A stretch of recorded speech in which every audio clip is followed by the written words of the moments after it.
Fantastic. Thank you. Okay, so we'll take a second dunk into the ocean biogeochemistry and primary production topic. And the goal here will be to build a little bit on what we discussed yesterday. So hopefully everyone's memory is okay and you can remember a bit what we talked about yesterday morning. And we're going to now revisit some of the current projections for changes in the productivity of the Southern Ocean and how they compare to observationally based trends. And in doing so, we're going to have to delve into some of the unique aspects of the system and how they might be important for explaining any match or mismatch between the observational trends and the model trends. And to do that, we're going to think about nutrient sources, and we're going to think about the regional ecology down at the microbial scale. Okay, so yesterday I showed you this figure, which could be interpreted at face value to say that we have a very confident view from Earth system models on how primary production is going to change in the Southern Ocean, and that we can see this greening with a relatively low cross-model uncertainty, certainly relative to other regions. And some people might look at that and say, okay, who cares about the Southern Ocean? We should really focus on the other regions of the ocean where the uncertainties are much, much larger. And what we want to do now is basically try and look at what kind of evidence we've got of contemporary trends in Southern Ocean productivity and how that might compare to the picture that we've generated from the models. So when we're going to look at this, we're going to use satellites. Okay, there's obviously a lot of debate around how much remote sensing algorithms are observationally based trends. They're certainly observing the optical properties of the surface of the ocean and how they're changing, but those changing optical properties need to be converted into some kind of productivity trend using a range of different algorithms. Nevertheless, they are the best show in town for giving us an observational estimate at the relevant space and time scales to compare with the observations. To do this, we're going to use the ESA OCCI merge product. So that basically has merged different satellites themselves, so between CWIS, MODIS, MERIS, etc., to produce this long record between the late 90s and now. Okay, so we've got 25 years worth of data that we can use for this. We've also, as I said, there's a range of different algorithms that can give you an estimate of the net primary production, which is the rate we're really interested in here. And this is what they all look like. Okay, so these are 6 different remote sensing algorithms. This is some work that we're conducting at the moment with Tommy Ryan Keogh in Cape Town. And what I've done is I've grouped the different algorithms into 3 different classes, let's say, of remote sensing algorithm. In the first row, you have what I've called the simple algorithms. So for those of you who are kind of in the know, these are the sort of VGPM, vertically generated productivity model, in 2 flavors. These models are simple, in inverted commas, simple in the sense that they kind of directly relate changes in the chlorophyll and SST to the net primary production. Then we've got in the middle row the so-called carbon-based estimates. These are ones that try to make an estimate of the carbon biomass of phytoplankton and their growth rate. They're still quite closely tied to an estimate of chlorophyll, and they're still relatively simple, but they are a bit more sophisticated than the simple models. And in the last row, we've got the sort of most recent algorithms, which I've called absorption-based models.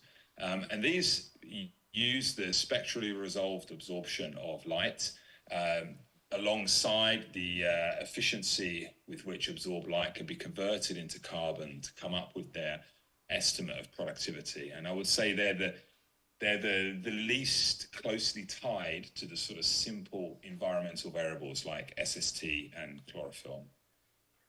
So now you know what they are. We can now look at what's on the screen. Okay, so these are the trends. So they're the annual mean trend in net primary production between 1998 and 2023, the linear fit. And you can see there's quite a difference between the simple models, which have a lot more red in the picture, which is linked to increasing productivity.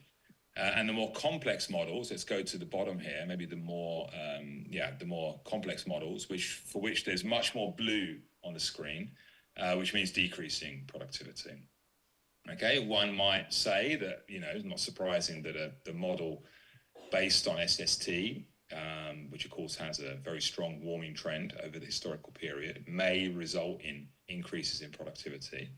And, there's some efforts to conduct comparisons of the different algorithms, and in general the more complex ones do perform better in this, but we still can't really throw away these models because in some areas and for some time periods they do quite well. I would add that obviously any trend that you calculate over a 25-year period is going to be highly sensitive to the start and end date of the time series. If you happen to start in a strong El Nino or in a strong La Nina, for instance, you may bias the trend that you produce. So one way to account for that is to do a kind of random selection of this trend where you say, okay, let's use a smaller time period, and let's just randomly slide that time period through the 25-year data set. When you do that, what you find is that the top row, the simple models, are very sensitive. Okay, these positive trends can disappear if you start the time series later. So that's an element of caution about these. These second two rows, the trends that you see in general, are much more robust to the start date. So maybe we believe them a bit more. But I think, for inclusivity's purposes, we still have to include all of these different models. Okay, so we're not doing a global study here. We're in the Southern Ocean. So let's now look at the different biomes. Okay, so this is now all these different trends aggregated into the Fayette-McKinley biomes. So you're going for the Pacific from north to south, the Atlantic from north to south, the Indian Ocean, which unfortunately always just ends up being one zone, and here's the Southern Ocean. That's what we're interested here. So that's the subtropical seasonally stratified, subpolar seasonally stratified, and the ice region. Hatching means that there's a significant trend, and you see this very different picture that emerges. Again, these simple models that as I said here, that these trends we have to have an element of caution. They are very sensitive to the start date, show increases, and all of the other four algorithms suggest that productivity is going down in the Southern Ocean. Okay, so you might on balance say there's actually quite a strong trend of declining productivity in the Southern Ocean that's consistent across the two classes of algorithms, the carbon-based and the absorption-based algorithms. But nevertheless, we have got a subset of algorithms, the ones that are simply linked to SST and chlorophyll and highly sensitive to start date, that nevertheless show an increasing trend. So we might take a different approach. We might then go and look at the BioArgo data. Okay, so this is all the BioArgo data that we've got from the region. And what you can do is you can use the optical measurements made on the BioArgo floats, and you can apply some of these algorithms. You can't apply the more sophisticated absorption-based algorithms because the absorption data that you need to do that isn't collected on these BioArgo floats. And so you can only do it for the simple models and for the carbon-based productivity model. And notwithstanding some differences, you see actually a more consistent picture emerges from the BioArgo data, which suggests, if you look at it from the back of the room there, that productivity is going down in the region. Again, we have to sound a note of caution that obviously these time series are much shorter. Okay, we've got less than 10 years of data. But again, we're seeing this picture of declining productivity in the Southern Ocean. And if we want to find a picture of increasing productivity, the only way we can really do that is by relying on these relatively simple models that are very sensitive to the time series duration and start date. So if we reject those models and we try and put the picture together that we get from remote sensing and compare it to the CMIP models that I showed yesterday, and here what I've done for the models is I've plotted this kind of contemporary period, the trend over the contemporary period to directly compare to the remote sensing, and then I've plotted the trend over the future period as well. And you can see a very stark kind of bifurcation is presented where all the models are more in general pointing up, and all the observations are pointing down. Okay, so we seem to have this challenge, or you might call it an opportunity, in the Southern Ocean biogeochemistry productivity community, that we have this very, very different view. Okay, that the models that we have, that we rely on to make forecasts, and that ecosystem modelers rely on as boundary conditions for their ecosystem forecasts, all suggest trends that are different, not in magnitude, but in sign, to the observed trends. So let's now go back and think about what's going on with these things, these trends in the Southern Ocean. Okay, so we can go back to the slide that we saw yesterday to remind you that the Southern Ocean, if you've fallen off a cliff, is iron limited. Okay, so we're suspecting that iron must have something to do with the trends in productivity in this region. The concept of iron limitation in the Southern Ocean is not a new phenomena. These are the first set of observations that were produced by the Moss Landing Group in California and by Monterey Bay, led by John Martin in the mid-80s, late 80s, where they produced the first measurements of dissolved iron in the Southern Ocean. So that's what you're looking at in this left-hand plot. This dashed line here is from the North Pacific. And then these are the circles are the first measurements of the dissolved iron from Drake Passage, where we see iron looking like a nutrient drawn down to very, very low levels in the Southern Ocean.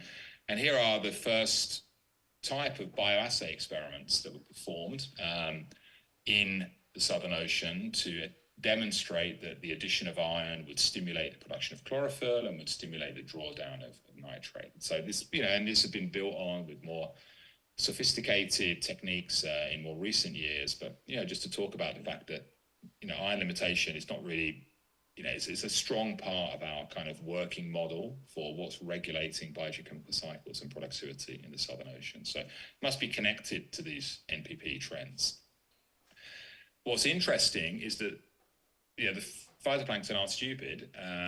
They've been under an enormous selective pressure in the Southern Ocean to optimize frugality for iron, so to minimize their requirements for iron. And as we talked about yesterday, most of the iron is present in the reaction centers, zero iron in the photosynthetic pigments. Remember, if you take one thing from here, chlorophyll doesn't have any iron in it, it's full of magnesium. And so what phytoplankton do is that when their iron replete, so this is a schematic of an iron replete photosynthetic pathway with a single reaction center and a single photosynthetic antenna that is absorbing the light, channeling the light to the reaction center to perform photochemistry.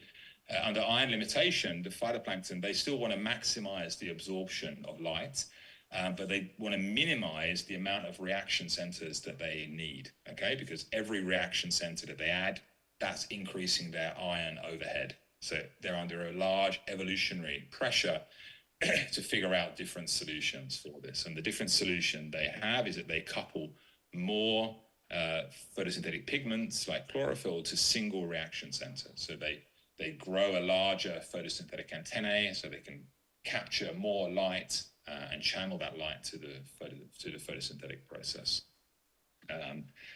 What's interesting about that is that when they do that, they produce a lot of what's called non-photochemical quenching. So in certain cases, they are capturing more light than they know what to do with, in layman's terms, in terms of the reaction center, and they need to get rid of this energy. Okay, if they don't, they will cause damage to their cells, and they do this by producing this non-photochemical quenching. So effectively, they're dissipating the energy, the excess energy that they're absorbing because of the fact that they're under iron limitation. Okay, so when you're iron limited, you see an increase in non-photochemical quenching. So this led us to think about whether we could use this as a kind of proxy for iron stress in the Southern Ocean. What's interesting about this is that you can derive non-photochemical quenching and normalize it to the irradiance from any measurement that you have of photosynthetically active radiation, fluorescence, and either backscatter or beam attenuation. So this is a great situation, actually. It's one of those unusual situations where you're developing a new proxy that you can actually use on all the historical data that's been collected in the region. the alternative, we developed a new proxy that we only had to start measuring today, well, then it's going to take us a long time to create a climate relevant data set. But in this situation, any single CTD profile that's ever been collected in the Southern Ocean that's measured these three properties, or any bioargo float that has measured these, we can derive the non-photochemical quenching.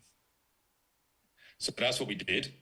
And we did a bit of a sort of a stress test of whether this proxy produced sensible outcomes.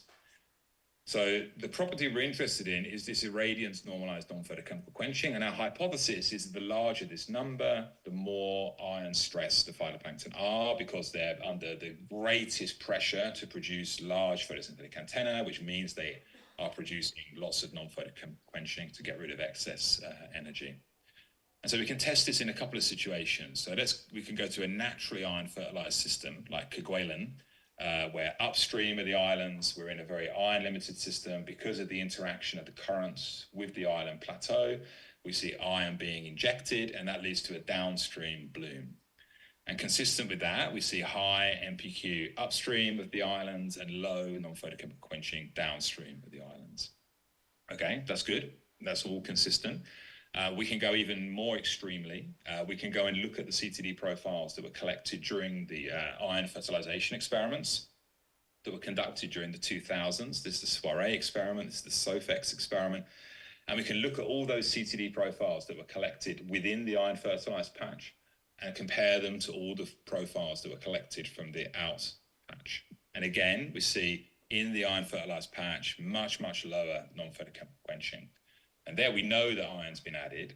And again, this is consistent with the idea that this proxy is giving us potentially useful information around the degree of iron limitation in the region.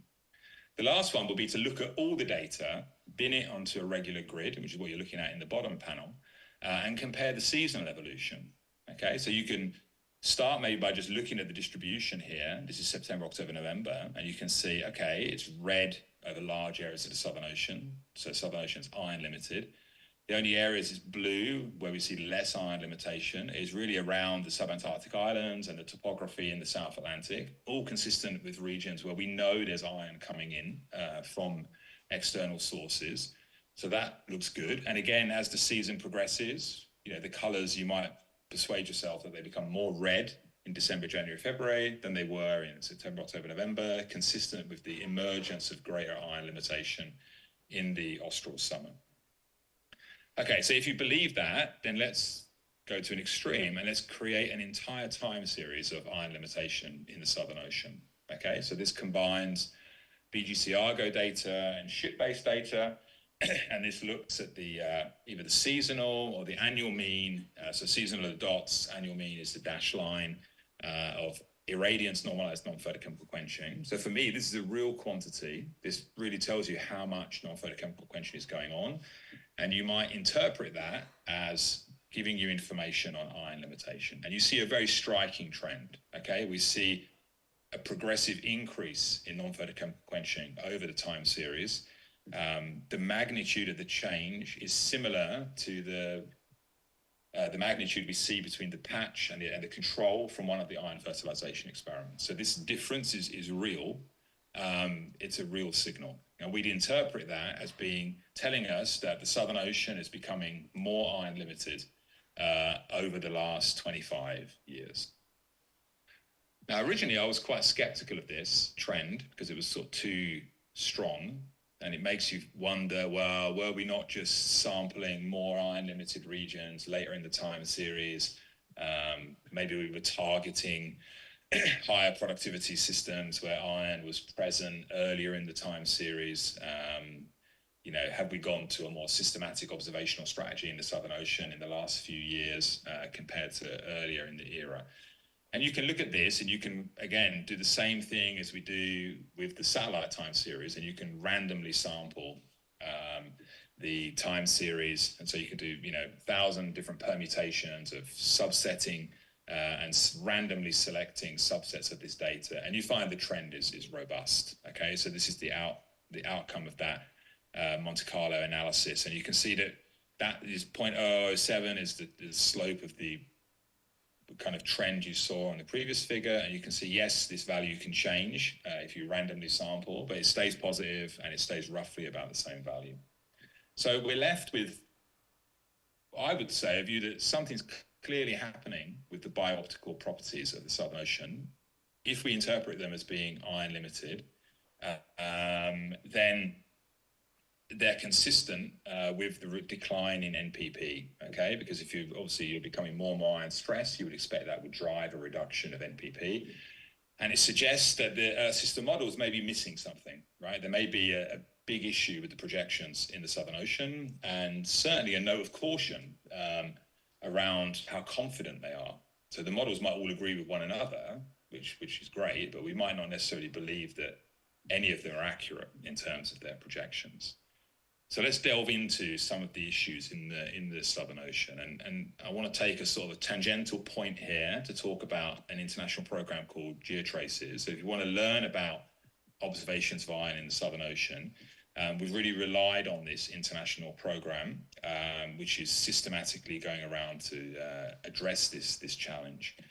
The reason GeoTraces came about is because, as I just showed you earlier, we've known iron was a limiting nutrient from about the 1980s, but measurements suffer from a strong degree of contamination. Okay, this is an element that's present at very, very low concentration in seawater, and obviously if you're trying to measure this from a generally rusty ship, you're highly prone to contamination, both from the ship, but also from the things like the wire that you use on your CTD, the metal parts of your Niskin bottles, all these kind of things introduce contamination.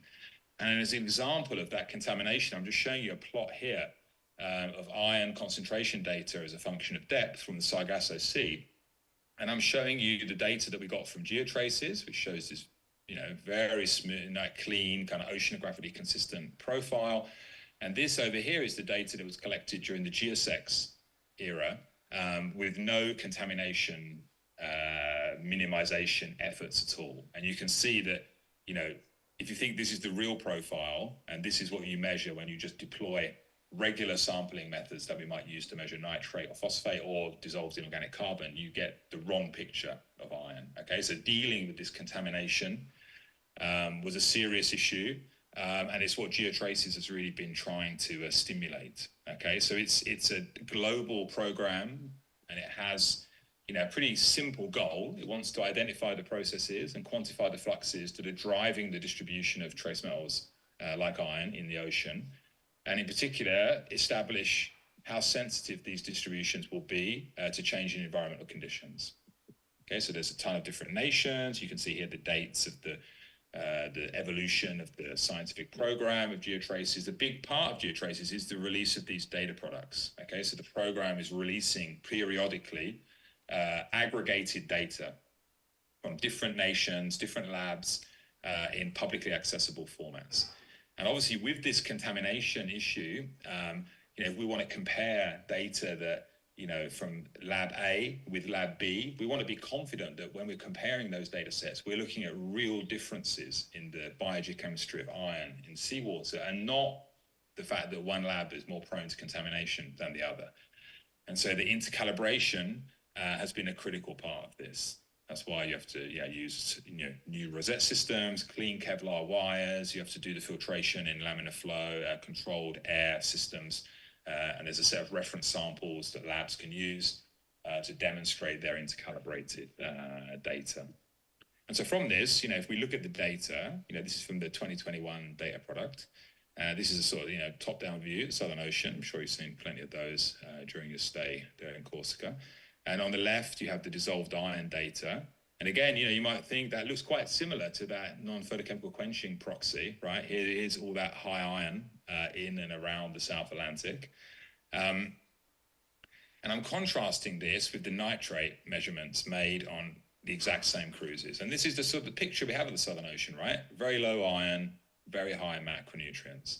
And in these Earth system models, what this means is that because they only are representing iron and nitrate, if we add more iron to the Southern Ocean by whatever different means, we've got a very large reservoir of major nutrients to chow down on, to deplete and support increasing productivity. And that's what's happening in these trends, in these projections.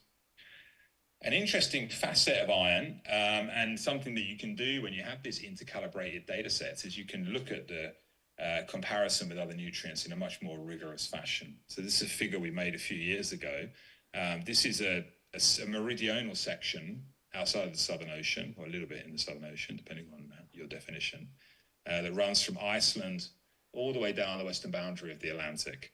And in the top panel you see phosphate, and in the bottom panel you see iron.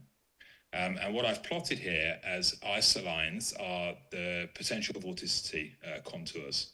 Okay, so plenty of physical oceanographers in the room there. You should be lapping this up.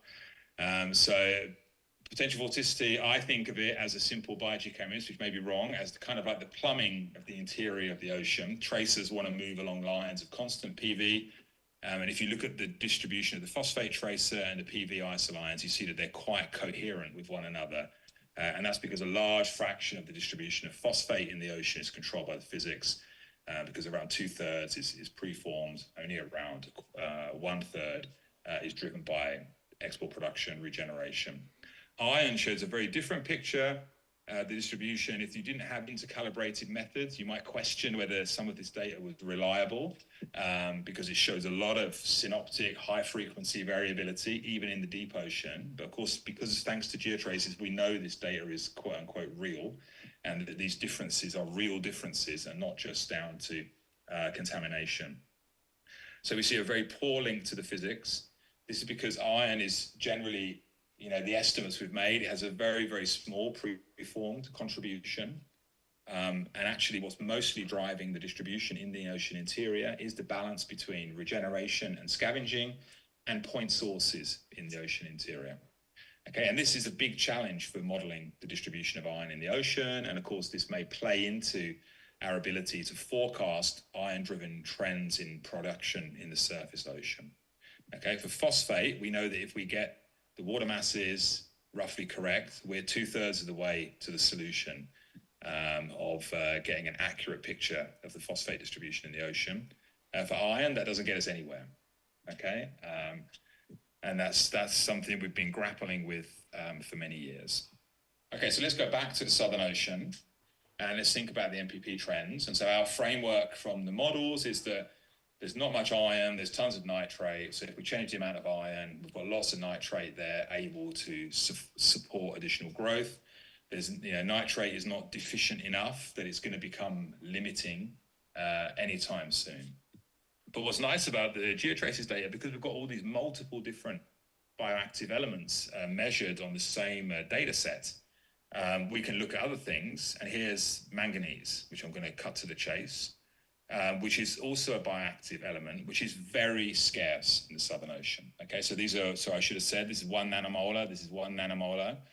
So you can see the manganese levels are incredibly low in the Southern Ocean, which suggests that maybe this is something we need to worry about. And if we change the amount of iron that's being supplied to the Southern Ocean, we may start to need to worry about manganese, which is an element that, of course, is not considered at all by any of the Earth system models or any of the projections. We can go back to these kind of deficiency plots that we saw yesterday. So this is some plots that Mark Moore made using the geotraces data. And here he focused in on the surface waters of the Southern Ocean, and here he's focusing on the circumpolar deep water that is upwelling. And what we can see is in these water masses, yes, iron in the red is deficient, right? It's on the lower quadrant of the plot. It's less available in seawater than the phytoplankton demands. But manganese in the green is clearly also deficient in these systems, almost as deficient as iron. So clearly it's got the potential to be limiting, and we need to think about that potentially in our understanding of the Southern Ocean. Classically looked at nutrients like nitrate and phosphate are not going to be important in this region. So why do we care about manganese? Why might it be important? Well, actually, phytoplankton, any photosynthesizer needs manganese. The production of oxygen uses manganese, okay, the oxygen-evolving complex. And we have a very, very good understanding of this. For every unit of photosystem 2 that a phytoplankton has, it has 4 atoms of manganese. And less well constrained is the fact that they can also use manganese in superoxide dismutase. We can go back to the first measurements in the Southern Ocean again. from Martin's Nature paper. These are the iron data I showed you earlier, and this is the manganese data that Martin presented from the same data. And here we can see, we get a different picture to iron. For iron, the Southern Ocean looked a lot like the North Pacific, but for manganese, it looks very different. The North Pacific is quite replete in manganese. It's got quite a lot at the surface, whereas manganese is depleted strongly in the system. So we've always kind of known that it was at low concentration, but it sort of slipped off the radar, really, as something interesting to think about in the Southern Ocean. And again, I'd say that Southern Ocean is unique in that regard, because elsewhere in the ocean, there's tons of manganese. It's not relevant. Whereas in the Southern Ocean, you've got this unique system, very low iron, but also quite low manganese. What's also kind of interesting to think about is that phytoplankton, the way they acquire manganese from seawater, uses a single generic transporter. Okay, so it's not a specific transport for manganese, it's a generic divalent metal transporter. And that transporter also transports zinc. And what's interesting is if you look at the manganese uptake, which is on the y-axis, of this plot, and if we take the low manganese number that's more relevant of the Southern Ocean concentrations, and we look at that as a function of the concentration of zinc in seawater, we see that as zinc concentrations increase, the manganese uptake by the cell decreases. And that's because zinc is more competitive to bind to this transporter. You can think of it as zinc as someone who has quite sharp elbows getting to the front of the line at the bar on a Friday evening. The reason that's important is that the distribution of zinc globally is very, very well correlated with silica. Okay, and there's lots of silica in the Southern Ocean. So the Southern Ocean is a very high zinc environment. So there's potential that for manganese stress for phytoplankton in the Southern Ocean for two reasons. Firstly, the concentrations are low, and secondly, their ability to take up the manganese from seawater is inhibited by this competitor for the transporter. Consistent with that, there is evidence for direct and indirect manganese limitation of the phytoplankton. This is a cruise that went from the Falklands to Elephant Island across Drake Passage. So these are these bioassay experiments. And I just want to focus in on a couple of them here. So you can think here is experiment 5, for instance, which is, let me get my glasses, here we go, this one here. And here you can see that actually when you add manganese, you get a clear response from the community, larger than when you added iron. So here we would have single manganese limitation. In some other places, like experiment 6, here in the middle, you can see that there's no response if you had manganese alone, no response if you had iron alone. Only if you had iron and manganese do you get a statistically significant response. So it seems like from this cruise, at least in the center of the Drake Passage, right in the subantarctic here near the fronts, you have a direct or co-limitation by manganese.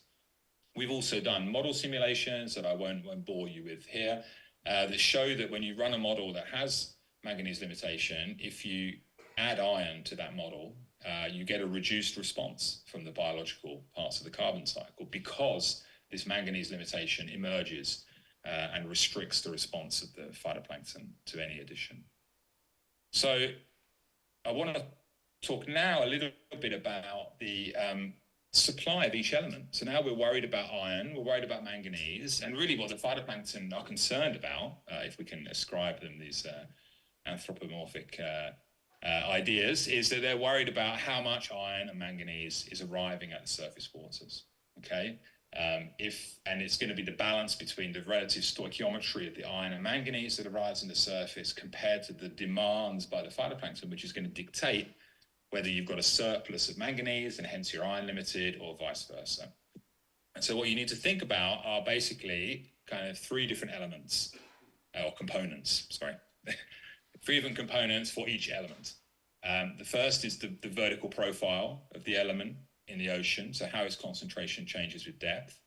You then need to think about the different ways in which the physics is going to bring that tracer into the surface mix layer. And then you need to think about how, if at all, that physically driven picture is going to be modulated by any external inputs. So let's have a look at an example of this. Here I've gone to the GeoTraces data, and I've just picked a random station slightly south of Tasmania from the GS01 section. So this is data led by Andy Bowie's group in Hobart. This gives you an idea of what the iron profile looks like. So we see this nutrient-like profile, strongly depleted in surface waters. And on this side, you've got the manganese profile, strongly depleted in surface waters. You see this remnant signal below the mixed layer, and then you see the manganese declines to very low levels in the ocean interior, down to around 0.15 nanomolar. Okay, so manganese is removed to very, very low levels. So obviously, if you mix the ocean seasonally to different depths, you're going to entrain differing amounts of iron and manganese. And this is, of course, going to show some degree of regional variability linked to the biogeochemistry, but it's also going to show regional variability linked to the physical properties of the system, and in particular the seasonal mixed layer cycle. And so if we wanted to take this data and we wanted to quantify the main inputs, we might worry about the diapycnal terms, right? We might worry about the depth derivative, so the rate of change of the tracer with depth at a reference depth, potentially the base of the mixed layer, and modulate that, combine that with an estimate of the vertical diffusivity to calculate the diapycnal term that is bringing iron into the mixed layer.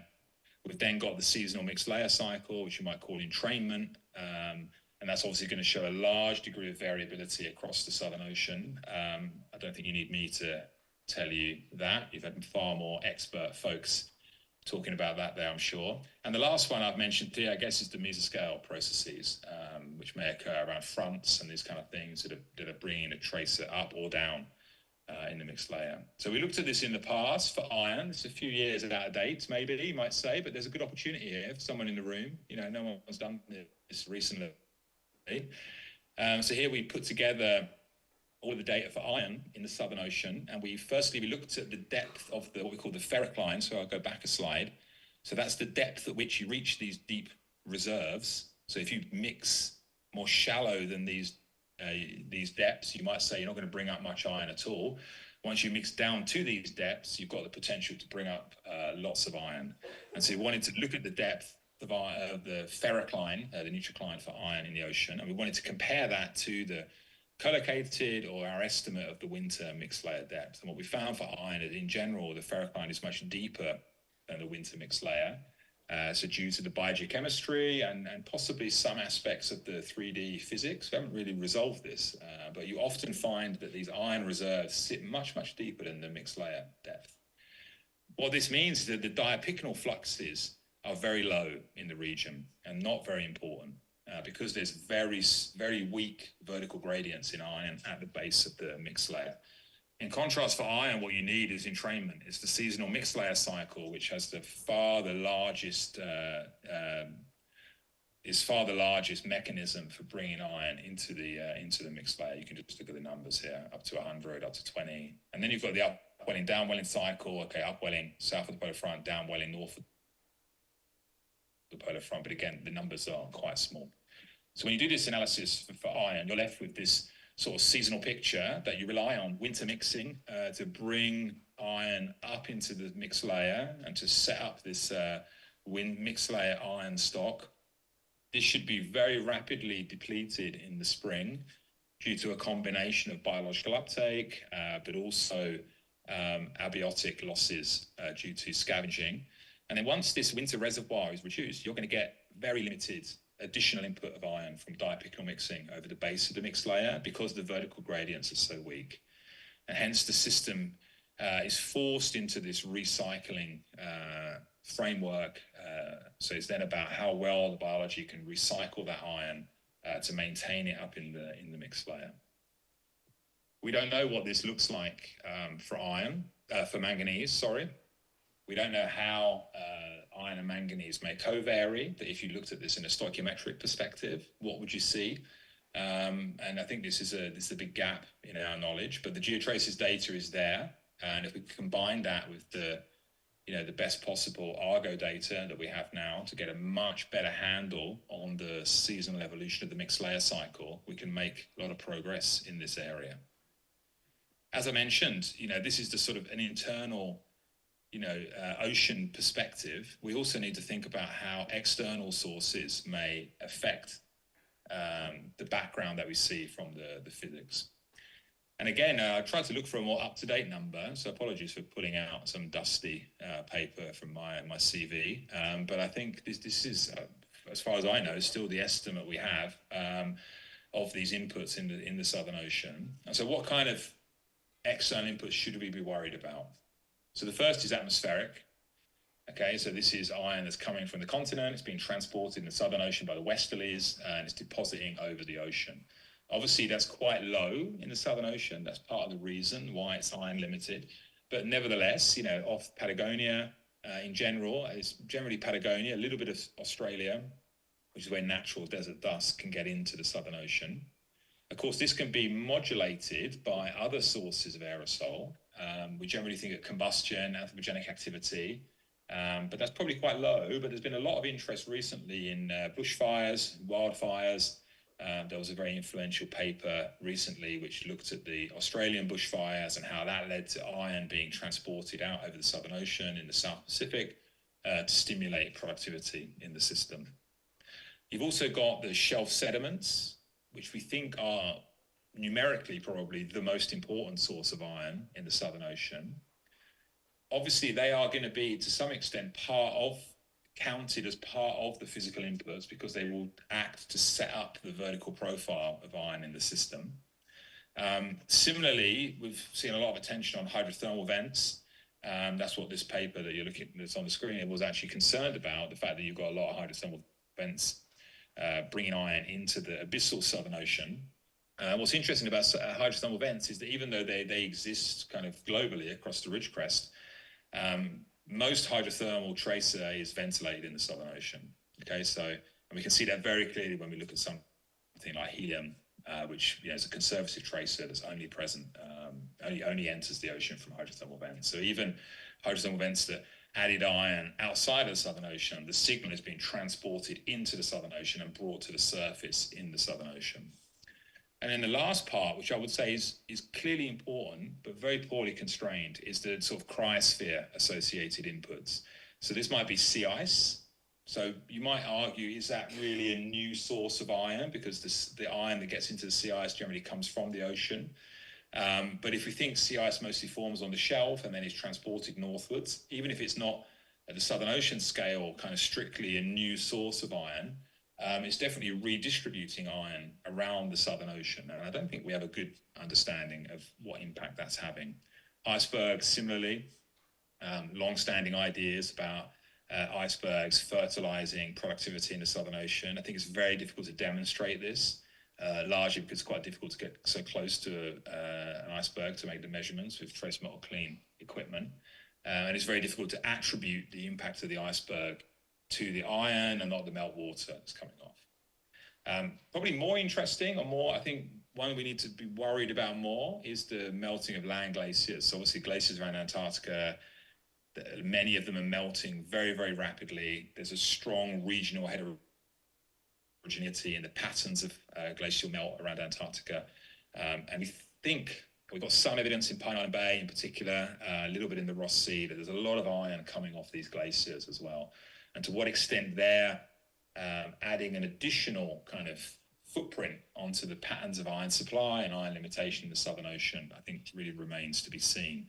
And I guess I'd close by saying not all of these are represented, and even the ones that are represented are probably not very well constrained in the Earth system models. Okay, and so there's a lot of opportunity for improvements. Okay. Let's try and finish up so we have time for questions and you guys have time for your lunch. I don't want to get into trouble with JB there. I want to finish with a bit of biology.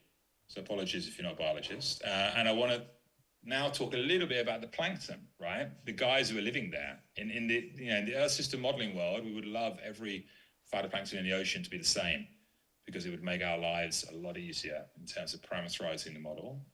But we need to reflect on whether that's actually true. And so if we think about an Antarctic phytoplankton, and we go back to this diagram I showed yesterday of the light reactions of photosynthesis, we can see most of the iron is in the photosynthetic process. Most of the iron is in photosystem 1, very little iron in photosystem 2. Manganese is sort of opposite, actually. All of the manganese, you can see it here, these 4 atoms here, is in photosystem 2. And there's no manganese present elsewhere in the photosynthetic process at all. But there may be some basal requirement. And I mentioned before the fact that Southern Ocean plankton have evolved these different strategies to cope with the fact that they're living in an iron-limited system. And the way they do that is by modulating this photosynthetic architecture to minimize their iron requirements. So I'm going to show you some examples of this from some culture data that was produced by Robert Strepik and co-workers in Hobart. And what Robert did, which was great, is that not only did he culture a bunch of Southern Ocean isolates of plankton, he also cultured temperate plankton so that he could directly compare the ecophysiology of the two groups. And he wasn't just looking at, the fact that he did a different culturing method to somebody else. So here you have a load of Antarctic isolates and two temperate isolates. So I'll always try and ring the Southern Ocean Antarctic plankton with the red bar.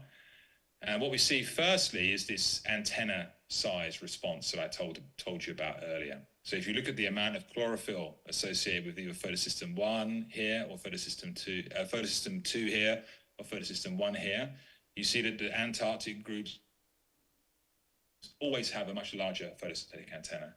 Okay, so it is, and this is because they want to minimize, as I said before, the amount of iron requiring components of their photosynthetic apparatus.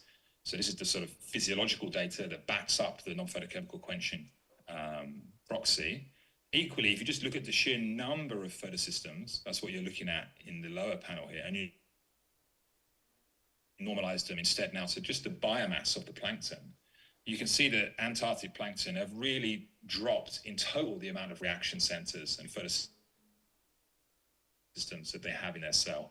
Either photosystem 2 or photosystem 1, there's like a clear difference here, which we attribute to differences in their iron requirements. And that's leading to them to have a very different photosynthetic architecture. What's also interesting is that, iron in seawater, I haven't really done a full kind of chemistry lecture here, apologies. Iron is present in many, many different forms in seawater. And importantly, a large fraction of the iron in seawater is found in a chemical complex with organic material. Right, that organic material called siderophores.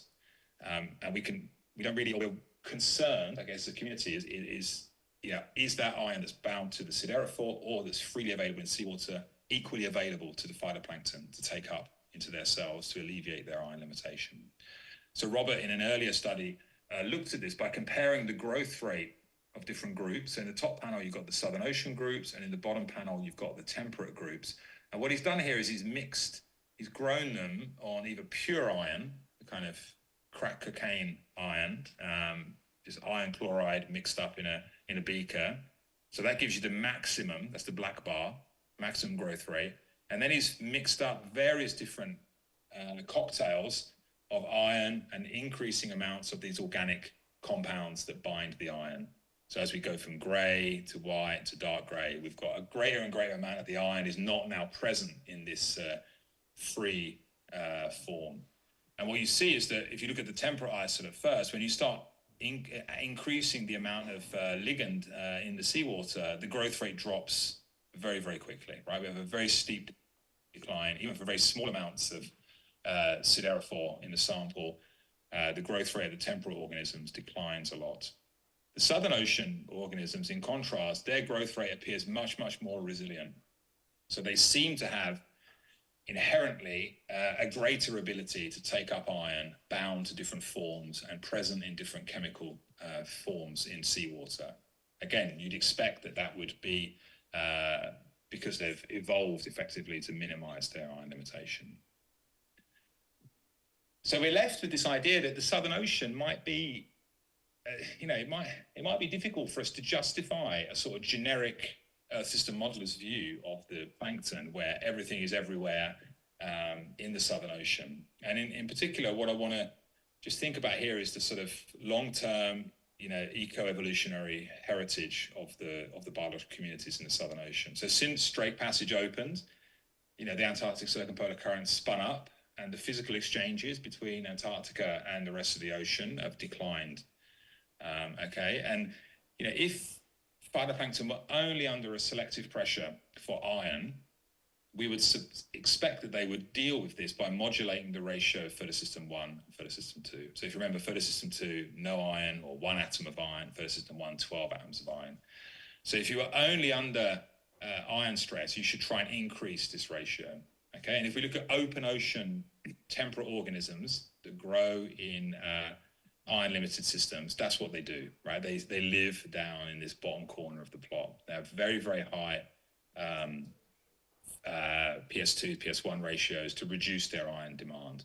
Southern ocean plankton, you might argue, are under the greatest selective pressure to do this, right? They're in the most iron-limited region of the world's oceans, but they don't, right? They sit with the same photosystem 2, photosystem 1 ratio as this temperate organism, which is a coastal community. And our hypothesis for why this is because of manganese. It's because of the fact that as you start to increase this photosystem 2, photosystem 1 ratio, yes, you reduce your iron demands, but equally you increase your manganese demands because of the fact that all the manganese is associated with photosystem 2. And you could estimate that if the Southern Ocean plankton adapted to low iron in the same way as temperate organisms, they would triple their manganese demands. And because manganese is very scarce in the Southern Ocean, that's a problem. Now, we'd hypothesize that that's effectively trapping the Southern Ocean plankton from an eco-evolutionary framework or perspective. They're trapped in this iron-manganese co-limitation, which is unique in the world's oceans because every other iron-limited region is very, very high in manganese. So there may be a good case to argue that biologically, biogeochemically, the Southern Ocean really may need special treatment in this regard. And just to end, I want to tell you a little bit about what we're trying to do to deal with this problem, okay? And whether these different ecophysiological traits are important. So we've done some like brute force experiments that we've just been accepted, this paper very recently, where we wanted to see whether if we made all the plankton in our model Southern Ocean, or we made all the plankton temperate, what kind of impact did this have on the climate trends in the Southern Ocean? So here on the left, you see the climate-driven change under a high emissions scenario in net primary production, and you see these increases in net primary production throughout the Southern Ocean. Okay, that's all well and good. And here you see effectively the change in the trend. Okay, so to what extent is this trend amplified or dampened? So what we see is that if we and the reason you might worry about this is we might expect that with the warming of the Southern Ocean, we might see an invasion of temperate organisms into the Southern Ocean because the conditions will become more favorable to them. And what we see is that, the Southern Ocean traits, they tend to amplify the trend that we see already, whereas the temperate traits dampen the trends we see from the climate models. Okay, so instead of production increasing, the rate of increase and degree of increase is diminished if you assume that the plankton have traits typical of temperate organisms. Whether or not the number is useful, so it's like 40, 10, so you've got about 25% uncertainty around the traits. And if you compare this to the one standard deviation across the CMIP projections, you might say it's about a third of the CMIP uncertainty. So maybe not massive, but could be contributing. If we look at other aspects of the system, like the diatom fraction or the export production, we start to see much bigger signals. Okay, and here we see uncertainties around assuming Southern Ocean traits or temperate traits that are of the same order of the one standard deviation uncertainty across the entire CMIP6 ensemble, suggesting that accounting for these traits may be important in the future. But to do this, we need to do it properly, and we need to account for the fact that in the real world, the Antarctic plankton are competing with the temperate plankton in a tug of war to be the most successful in a changing climate. Okay, I'm going to finish. I'm going to just remind you that if we want to think about the change in biological productivity or changing biogeochemistry, we need to think of a range of different processes, right? We need to think about the relative supply of the key limiting nutrients and how they may vary across the Southern Ocean in space or in time. We need to think about the demands of the biology, any acclimation or adaptation they may undergo, and how that might actually be linked to environmental factors. And finally, which I didn't talk about because we have very poor knowledge of actually, is the role of top-down control and recycling in modulating some of these changes. So to wrap up, hold on. I'm I'm going to suggest that the model trends that we saw yesterday may not be reflecting the observations because these models are not accounting for some of the unique aspects of the Southern Ocean.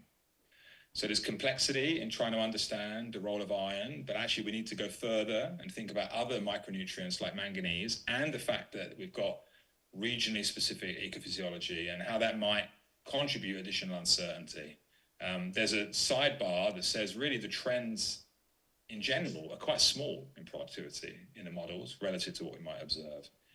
And ultimately, if we want to understand the resource seascape and the biological responses, we need to integrate our understanding of the biogeochemistry alongside the physics. And I think in particular, the cryosphere and some of the ice sheet related fluxes could be very, very important. And in all cases, you can look at this as a kind of depressing, we don't know anything viewpoint, but I'd argue that there's a great opportunity to make progress here. And so hopefully it's left some of you in the room with some ideas of what you might want to look at in the future. Okay, I'm done. Thank you.